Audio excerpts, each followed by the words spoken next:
ஓம் நமசிவாய நமக. ஓம் விக்னேஸ்வராய நமக. குரு பிரம்மா குரு விஷ்ணு குரு தேவோ மகேஸ்வர குரு சாஷா பரபிரம்மம் தஸ்மை ஸ்ரீ குருவே நமக. எல்லாருக்கும் வணக்கம். எப்படி இருக்கீங்க? நல்லா இருக்கீங்களா? இது வரைக்கும் நம்ம முகத்தை காட்டாம வெறும் இமேஜை வச்சு பலம் சொல்லிக்கிட்டு இருந்தோம். இன்னைக்கு முதல் முறையா உங்க முன்னாடி என்னுடைய முகத்தை காட்டியிருக்கேன். இது வரைக்கும் ஆதரவு கொடுத்த அனைத்து நல் உள்ளங்களுக்கும் பெரும் நன்றியை சொல்லிக்கிறேன்.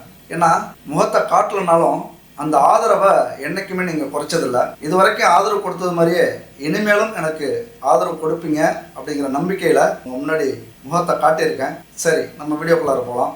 ரிஷபராசிக்கு எப்பொழுதுமே ஒவ்வொரு காலகட்டத்திலையும் குழந்தையாக இருந்தாலும் பள்ளி படிப்பு, கல்லூரி படிப்பு, தொழில், வேலை, காதல், திருமணம், அடுத்தது குழந்தைகள், அதுக்கப்புறம் வாழ்க்கை முறை, இப்படி ஒவ்வொரு கட்டத்திலையுமே கனவுகளும் கற்பனைகளும் மிக அதீத எதிர்பார்ப்புகளுமே அடங்கியிருக்கும். இது என் நண்பு ரிஷபராசி நண்பர்கள் வாங்கி வந்த வரம். அப்படி காரணம் என்னன்னா, சுக்கிரன் அதிபதி. ஒரு சொகுசான வாழ்க்கைக்கு அல்லது சொகுசான வாழ்க்கையை வாழணும் அப்படிங்கிறதான் நீங்கள் வாங்கி வந்த வரம். ஆனால் அதே நேரத்தில் அந்த ஒவ்வொரு காலகட்டத்திலையும் நீங்கள் கண்ட கனவுகள், எதிர்பார்த்த விஷயங்கள் நடக்குமா அப்படின்னா அங்கே தான் பெரும் போராட்டம் நடந்துக்கிட்டே இருக்கும். ஒவ்வொரு காலகட்டத்திலையும் நீங்கள் போராடி போராடி போராடி தான் முன்னுக்கு வரணும். 5ஆம் வகுப்பு பாஸ் பண்ணுறதுக்கு கூட போராடணும். ஒரு காலேஜில் பிஏ எடுத்தால் கூட, பிஏ கோர்ஸ் கொஞ்சம் கஷ்டமில்லாத கோர்ஸ் அப்படின்னு சொல்லுவாங்க, அதை எடுத்தால் கூட ரொம்ப கஷ்டப்பட்டு கடினப்பட்டு ரொம்ப உழைச்சி முயற்சி பண்ணி தான் வெற்றி அடைய முடியும். ஏன் அதில் உங்களுக்கு நாலேஜ் கம்மியா அப்படின்னு பார்த்தா கம்மி. அப்படி இல்லை. உங்களுக்கு வரக்கூடிய தடைகள், எதிர்ப்புகள், சூழ்நிலையால் நடக்கக்கூடிய துரோகங்கள், இது எல்லாமே அது இயற்கை. ஒவ்வொரு காலகட்டத்திலையும் அந்த முயற்சி பண்ணி தோல்வி அடைஞ்சு வாழ்க்கையில் ஒவ்வொரு கட்டத்தையும் கடந்துக்கிட்டே இருப்பீங்க. இந்த காதலிக்கும் போதெல்லாம் பயங்கர போர் நடக்கும். ஒரு போருக்கு இணையான சூழ்நிலையாக இருக்கும். ஏன்னா 2 பேர் காதலிப்பாங்க. வீட்டுக்கு பொண்ணு பார்க்க வரணும் அப்படின்னா அல்லது மாப்பிள்ளை பார்க்கணும் அப்படின்னா 2 வீட்டிலேருந்து பார்க்க வருவாங்க. 2 வீட்டு ஜாதகமும் வந்து கிடக்கும் வீட்டில். ஒரு திக்கு முக்காடுற சூழ்நிலையாக இருக்கும். ஒன்று நீங்கள் பார்த்த பொண்ணோ பையனோ இருப்பாங்க, இன்னொன்று உங்கள் வீட்டில் பார்க்குற பையனோ பொண்ணோ இருப்பாங்க. இப்படி முரண்படும். ஒரு தர்ம சங்கடமான சூழ்நிலையில் சிக்கிப்பீங்க கல்யாணத்தில். அப்போ பிரச்சனைகள் வராத கல்யாணம் உங்களுக்கு இருக்காது. இதுக்கு முக்கிய காரணம் என்னங்க? அழகு தான். உங்களுடைய அழகும் பர்சனாலிட்டியும் ஒரு கவர்ச்சியும் அடுத்தவங்களை இழுக்கக்கூடிய ஒரு ஈர்ப்பு விஷயம் தான் முக்கிய காரணம். ஏன்னா சுக்கிரன் அதிபதி. பேரழகியாக பேரழகனாக நீங்கள் இருப்பீங்க. அப்போ அழகு அப்படின்னு உங்களை பாராட்டினாலும் அது ஆபத்தாக உங்களுக்கே வந்து முடியும். அது எப்போ உணர்வீங்க அப்படின்னா, இந்த கல்லூரி காலகட்டத்திலையும், காதல் செய்யும் போதும், திருமணம் சமயத்திலையும், திருமணம் முடிஞ்சதுக்கு அப்புறம் கூட சில விட்டக்குறை தொட்டக்குறையாக நீண்டுகிட்டே இருக்கும் அந்த உறவுகள், பிரச்சனைக்குரிய உறவுகள். அது மட்டும் இல்லை, ஒன் சைடு காதல், அன்பு அப்படிங்கிறது ரொம்ப அதிகமாக இருக்கும். அதுவே உங்கள் வாழ்க்கையில் சிக்கலாக்கி விட்டுரும். குடும்ப வாழ்க்கையில் மிகப்பெரிய சிக்கலை ஏற்படுத்தக்கூடிய அமைப்பு. உங்களுடைய அந்த நல்ல உள்ளம், நல்லா பேசுகிற குணம், அன்போடும் அறிவோடும் ஆசையோடும் பழகிற குணம் இருக்குல்ல, அது உங்கள் வாழ்க்கை முழுவதுமே தொடர்ந்து வந்து சில இடத்துல சிக்கலாக்கி விட்டுரும். அப்போ ரிஷபராசி நண்பர்கள், எதிரிகள் இருக்காங்களா?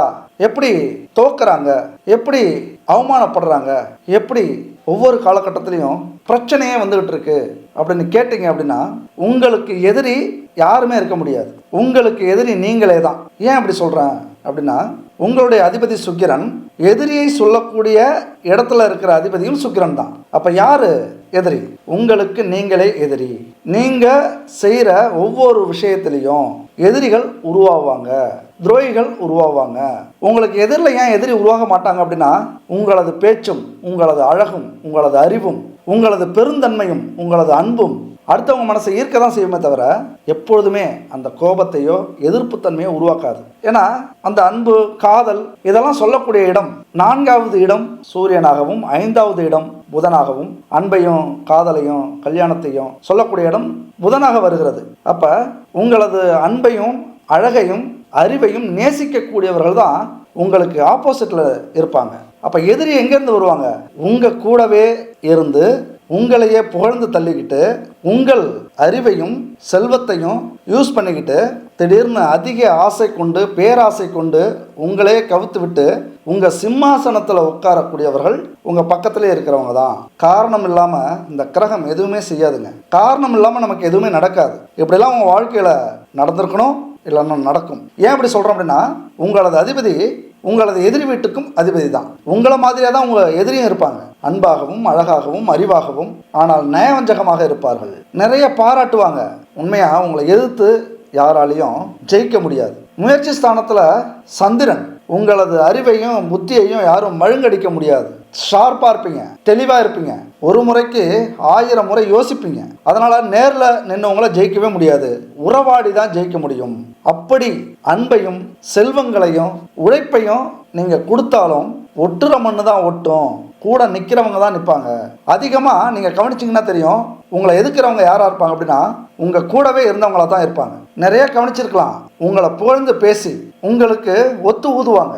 உங்கள் அழகையும் நீங்கள் ஆசைப்பட்டதையும் நீங்கள் செய்கிற முயற்சிக்கு பலன் கிடைக்குமா அப்படிங்கிற அந்த அக்கறையில் பேச மாட்டாங்க. ஆனால் உங்களால் மட்டும்தான் அது முடிஞ்சுது, உங்களால் மட்டும்தான் அது முடியும், நீங்கள் நினச்சிங்கன்னா இது முடியும். ஒரு விஷயத்தில் ஒன்றுமே நடந்திருக்காது, உங்களுக்கே அப்படியான்னு கேட்பீங்க.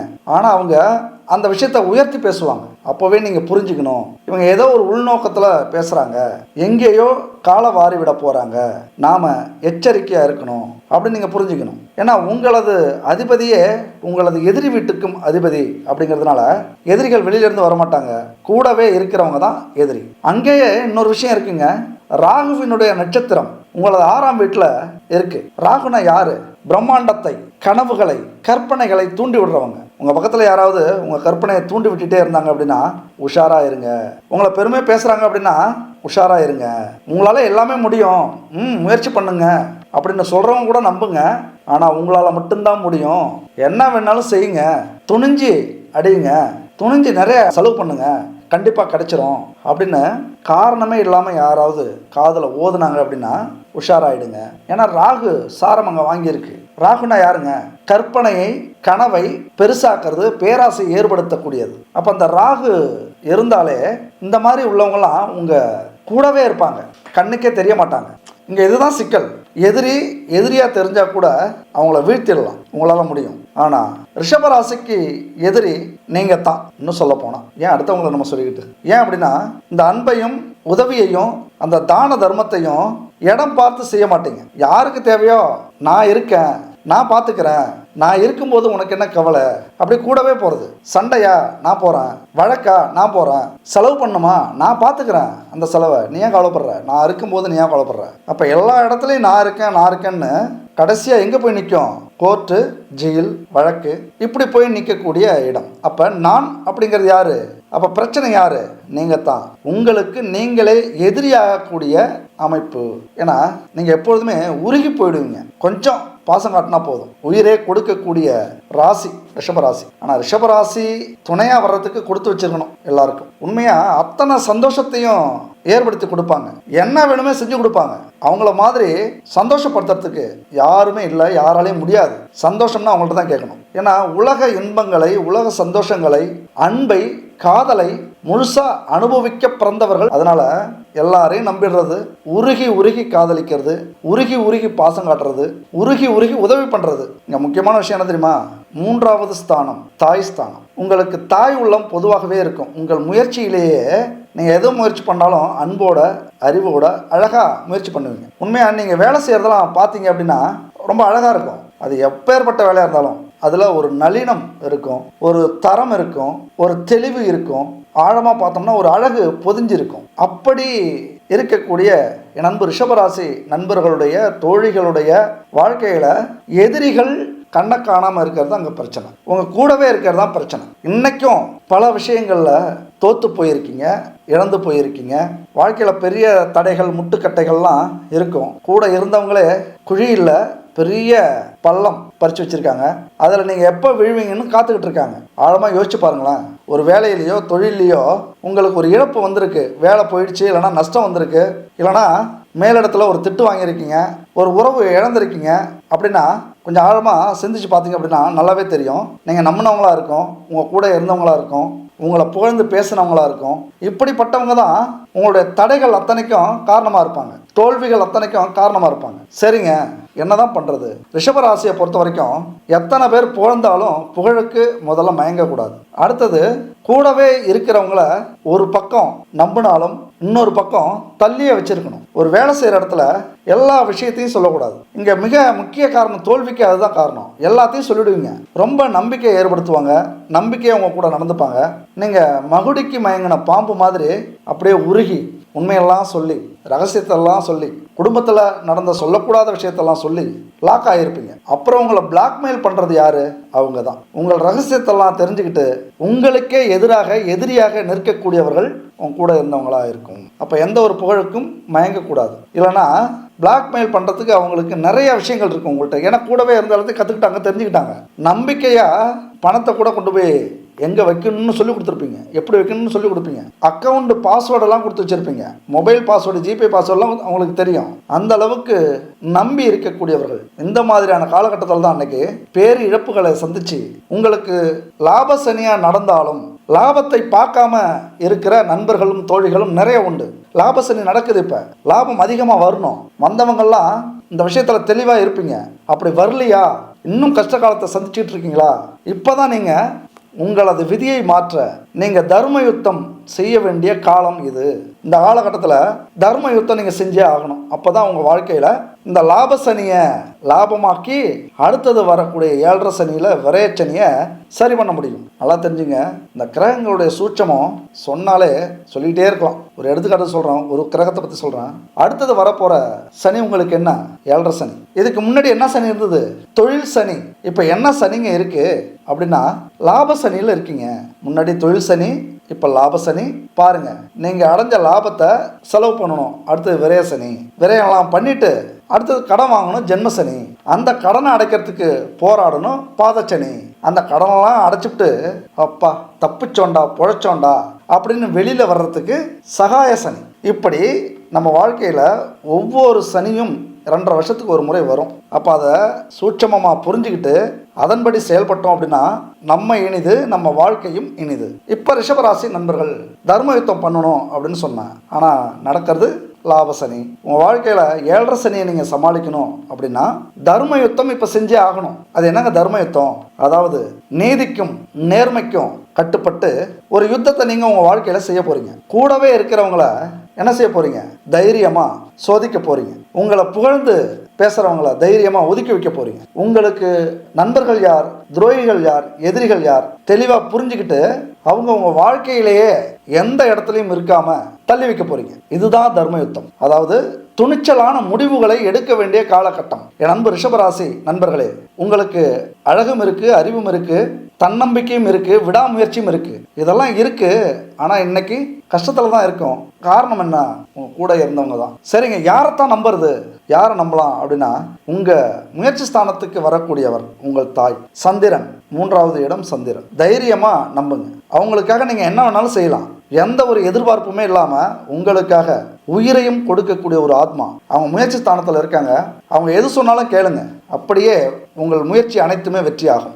அவங்கள உண்மையாக நீங்கள் கையெடுத்து கும்பிடுவீங்க. ரொம்ப பிடிக்கும். அம்மாவை ரிஷபராசி அப்படின்னாலே பெத்த அம்மாவை எந்த நேரத்துலையும் எப்பொழுதுமே விட்டு கொடுக்க மாட்டீங்க. அதனாலே குடும்பத்தில் பிரச்சனை நடக்கும். அது ஆண்களாக இருந்தாலும் பெண்களாக இருந்தாலும். ஆனால் அதே நேரத்தில் அவங்களுக்கும் உங்களுக்கு அடிக்கடி கொஞ்சம் முரண்பாடும் வரும் குடும்ப பிரச்சனையில். அப்போதும் உங்களை விட்டு கொடுக்க மாட்டார். முதல்ல பேசுறது உங்கள் தாயாக தான் இருக்கும். அப்படி நீங்கள் நம்புறவங்க முதல் உறவு யாருன்னா உங்கள் தாய். எப்படி வேணாலும் நம்பலாம். அடுத்த உறவு யார்?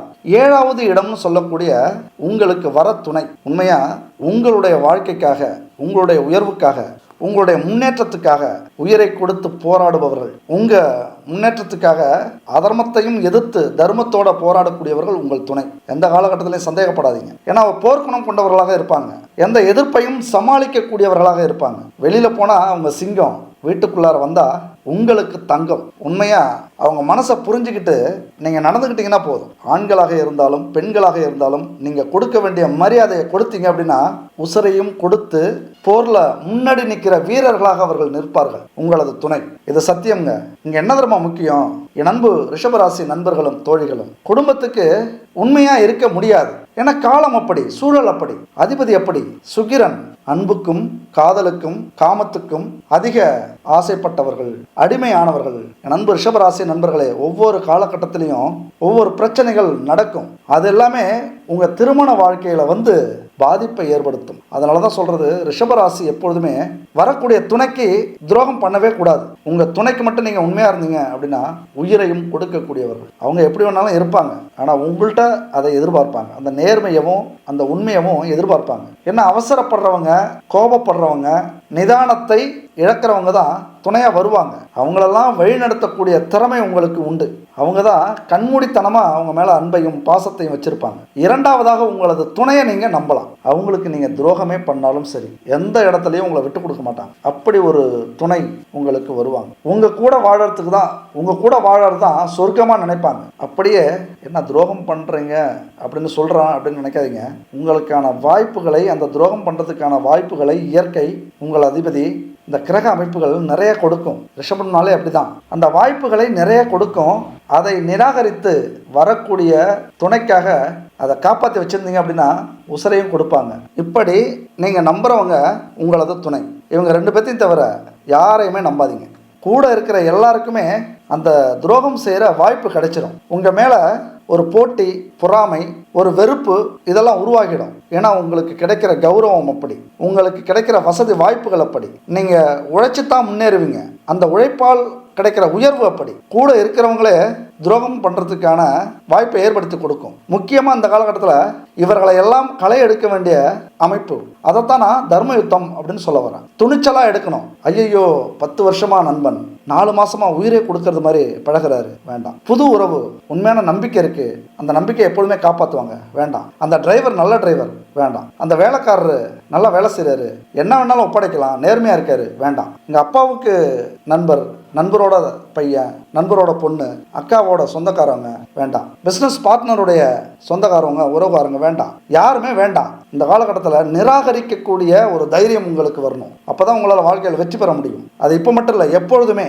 குறிப்பாக உங்களுக்கு இதுக்கெல்லாம் ஒரு பரிகாரம் இல்லையா, இதுக்கெல்லாம் ஒரு விதிவிலக்கு இல்லையா, இதெல்லாம் சரி செய்யவே முடியாதா அப்படின்னா எப்பொழுதுமே இருக்கும். ஆனால் சரி செய்ய முடியாத எந்த ஒரு பிரச்சனையுமே இல்லை. நீங்கள் உங்களுக்கு எப்பெல்லாம் அந்த மாதிரி துரோகம் நடக்குதோ, துரோகிகளுடைய ஆட்டம் அதிகமாகுதோ, கூட இருந்த குழி பறித்து உங்களை குழியில் தள்ளி விட்டாங்களோ, அன்னையிலேருந்து வீழ்ச்சிக்குங்க. அப்படிலாம் நடக்க போகுதுன்னு தெரிஞ்சாலே உடனே சனி செவ்வாய் இந்த 2 நாள்லையும் லக்ஷ்மி நரசிம்மரை வணங்குங்க. ரிஷபராசி அப்படின்னாலே லக்ஷ்மி நரசிம்மரை வணங்குறது ரொம்ப நல்லது. இந்த காலகட்டத்தில் உங்களுக்கு உதவியா இருக்க போறது, துணையா இருக்க போறது, உங்க வாழ்க்கையே ப்ரொடெக்ட் பண்றது, பாதுகாக்கிறது எதுன்னா கடவுள், இந்த ஆன்மீகம். இந்த 3 விஷயங்கள் முடிஞ்சா செய்யுங்க. இந்த காலகட்டத்தில் என்ன செய்யணும்? தினமும் ஒரு 5 நிமிஷம் உங்களுடைய பூஜை அறைக்கு போங்க. காலையில குளிச்சுட்டு ஒரு அலுவலகத்துக்கு போனாலும் சரி, தொழிலுக்கு போனாலும் சரி, வீட்டிலே இருந்தாலும் ஒரு 5 நிமிஷம் பூஜை அறையில போய் ஒரு தீபத்தை ஏற்றி விநாயகர், குலதெய்வம், முருகன், ஈஸ்வரன் அல்லது உங்க இஷ்ட தெய்வம் இதெல்லாம் வணங்கிட்டு, இந்த நாள் இனிய நாளா இருக்கட்டும், இது வரைக்கும் என்ன நல்லதோ கெட்டதோ, இன்பமோ துன்பமோ, இந்த இடத்து வரைக்கும் கொண்டு வந்தது உங்களுக்கும் இந்த பிரபஞ்சத்துக்கும் ரொம்ப நன்றி, நான் நினைச்சதெல்லாம் நடக்கணும் அப்படி மட்டும் வேண்டிட்டு வந்துருங்க.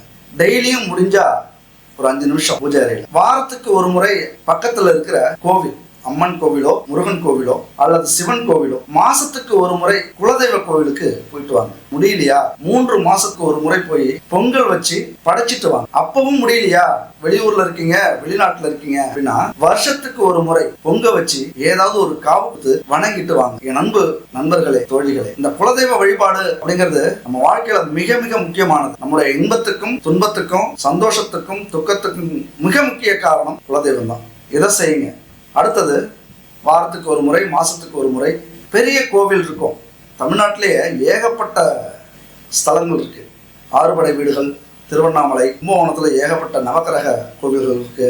ராமேஸ்வரம், மதுரை மீனாட்சி, இப்படி பெரிய பெரிய கோவில்கள், அம்மன் கோவிலா இருக்கலாம், சிவன் கோவிலா இருக்கலாம், விஷ்ணு கோவிலா இருக்கலாம், நவக்கிரகங்களுக்கு கோவிலா இருக்கலாம். இப்படி வருஷத்துக்கு ஒரு முறை ஏதாவது உங்கள் ராசிப்படி இருக்கிற தெய்வங்களை போய் பார்த்துட்டு வாங்க. ஏன்னா நீங்க வருவீங்கன்னு எதிர்பார்க்கிற தெய்வங்கள் அதெல்லாம். தினமும் ஒரு 10 ரூபா எடுத்து வைங்க, தினமும் ஒரு 50 ரூபா எடுத்து வைங்க. கடவுளை பார்க்கறதுக்காகவே வருஷத்துக்கு ஒரு முறையாவது இது மாதிரி கோவிலுக்கெல்லாம் போயிட்டு வரீங்க அப்படின்னா உங்க வாழ்க்கையில நீங்க என்ன நினைக்கிறீங்களோ, என்ன சாதிக்கணும்னு நினைக்கிறீங்களோ, எப்படி வாழணும்னு நினைக்கிறீங்களோ, உங்க குடும்பத்துல எப்படி மகிழ்ச்சியை கொண்டு வரணும்னு நினைக்கிறீங்களோ அது எல்லாமே அந்த தெய்வங்கள் பார்த்துக்கொள்ளும். இந்த 3 முக்கியமான விஷயங்கள். சரி, உழைக்கவே தேவையில்லையா, இதை மட்டுமே பார்க்கலாமா? அப்படி சொல்ல வரல. உழைப்பும் ஆன்மீகமும் 2 கண்கள் மாதிரி. உங்களுக்கு ஒரு கண்ணு இருந்தா போதும்னா ஓகே. அப்போ ஒரு கண்ணு இருந்தா அதுக்கு பேர் என்ன? குருடு. அப்போ ஆன்மீகமும் உழைப்பும் 2 கண்கள் மாதிரி. எந்த அளவுக்கு உழைக்கிறீங்களோ அந்த அளவுக்கு உயரலாம். எந்த அளவுக்கு ஆன்மீக வழியில நடக்கிறீங்களோ அந்த அளவுக்கு உங்களுடைய சந்ததி நிம்மதியா இருக்கும். அதிகபட்சம் உங்களுடைய சந்ததிகளுக்கு விட்டு கொடுத்துட்டு போற ஒரே விஷயம் இந்த புண்ணியங்களா தான் இருக்கும். பணம் காசு அப்படிங்கிறத விட இந்த தெய்வங்களுடைய அருள் பரிபூர்ணமா கிடைக்கும். அடுத்தது பாத்தீங்கன்னா, இது ஒரு சின்ன விளம்பரம். எத்தனையோ பொருட்களை வாங்கி பயன்படுத்திருப்பீங்க. பூஜை பொருட்களோ, உணவுப் பொருட்களோ, ஹெல்த் சம்பந்தப்பட்ட பொருட்களோ இப்படி வாங்கி பயன்படுத்திருக்கலாம். அது இன்னைக்கு நிறைய பணத்துக்காகவும் விளம்பரத்துக்காகவும் நிறைய கலப்படம், கெமிக்கல் கலந்த பொருட்கள் வந்துட்டு இருக்கு. யாருமே உடலை பத்தி கவனிக்கிறது இல்ல. பாரம்பரியத்தையும் நம்ம மறந்துட்டோம். அப்ப அதெல்லாம் சரி பண்ற அளவுக்கு இவங்க குட் பேபி பாரம்பரியமான கலப்படம் இல்லாத தானியங்களையும் மூலிகைகளையும் வச்சு நிறைய பொருட்கள் தயாரிச்சிருக்காங்க. எல்லா கேட்டகரியிலையும் இருக்கு. பூஜை, உணவு, ஹெல்த், வெயிட்டை குறைக்கணுமா, வெயிட்டை ஏத்தணுமா, அடுத்தது செக்கில் ஆட்டின எண்ணெய்கள், பசுமாட்டு நெய், ஏபிசி மால்ட், தானியங்கள், மில்லட்ஸ் எல்லாம் வச்சு நிறைய தயாரிச்சிருக்காங்க. குறிப்பா பூஜை பொருட்களை பத்தி சொல்லணும். நாமெல்லாம் கடமைக்கு ஒரு நெய்யை வாங்கிட்டு வந்து கடையில விளக்கேற்றுறோம், சூடம், சாம்பிராணி இதெல்லாம் வாங்கிட்டு வந்து செய்யறோம். ஆனா உண்மையை அதில் ஃபோக்கஸ் பண்ணி தான் வாங்கி நம்ம பூஜை பண்றோமா அப்படின்னா மிகப்பெரிய கேள்விக்குறி. எந்த அளவுக்கு நம்ம அலட்சியமா பூஜைகளை செய்யறோமோ இறைவனும் நம்மளுடைய பூஜைக்கு பலனை கொடுக்கறது கொஞ்சம் அலட்சியமா இருப்பார். அதனால தரமான கலப்படம் இல்லாத சுத்தமான பூஜை பொருட்களை பயன்படுத்துங்க. 100% உங்களுக்கு பலன் கிடைக்கும். அப்படி அருகில் இருக்கிற கடை அது யாராவது தெரிஞ்சவங்க செய்யறாங்க அப்படின்னா வாங்கிக்கோங்க. இல்ல உங்களுக்கு யாருமே தெரியல அப்படின்னா இந்த குட் பேபி நம்பருக்கு கனெக்ட் பண்ணுங்க. 9043688626 இந்த நம்பரை கனெக்ட் பண்ணி எல்லா விதமான பொருட்களும் இருக்கு. பஞ்சகாவிய விளக்கு, பஞ்சகாவிய சாம்பிராணி, அகர்பத்தி போல பஞ்சதீப எண்ணெய்கள், இப்படி பல பூஜை பொருட்களும் தரமானதா இருக்கு. வாங்கிக்கோங்க. ஓகே நண்பர்களே, ஒரே ஒரு விஷயம் கடைசியா சொல்லி முடிச்சுக்கிறேன். வாழ்க்கையில ஜெயிக்கணும் அப்படின்னா தேடல்கள் இருக்கணும். எந்த வயசாக இருந்தாலும் பரவாயில்ல. 80 வயசு ஆயிடுச்சு, இனிமே என்ன நான் தேடி பண்ண போறேன் அப்படின்னு யோசிச்சிங்க அப்படின்னா ரொம்ப வருத்தம். 80 வயசுல சாதிக்கிற அத்தனை ஆத்மாக்களும் நிம்மதியா கடைசி காலகட்டத்தை முடிப்பாங்க. அந்த வாய்ப்பு உங்களுக்கும் இருக்கு. 6 வயசா இருந்தாலும், 60 வயசா இருந்தாலும், 80 வயசா இருந்தாலும் தேடல் தான் நம்ம வாழ்க்கையில நம்மளை உயர்த்தும். அந்த தேடலை எப்ப நீங்க ஆரம்பிக்கிறீங்களோ, தேடி தேடி எப்ப உங்களுக்கான தேவைகளையும், உங்களுக்கான திறமைகளையும், உங்களுக்கான வேலையையும், தொழிலையும், உங்களுக்கான வெற்றியையும் கண்டுபிடிக்கிறீங்களோ அன்னைக்கு நீங்கள் சாதனையாளர்களாக வருவீங்க. எல்லா புகழும் உங்களுக்கு. அடுத்த ஒரு அற்புதமான வீடியோல சந்திப்போம். நன்றி, வணக்கம்.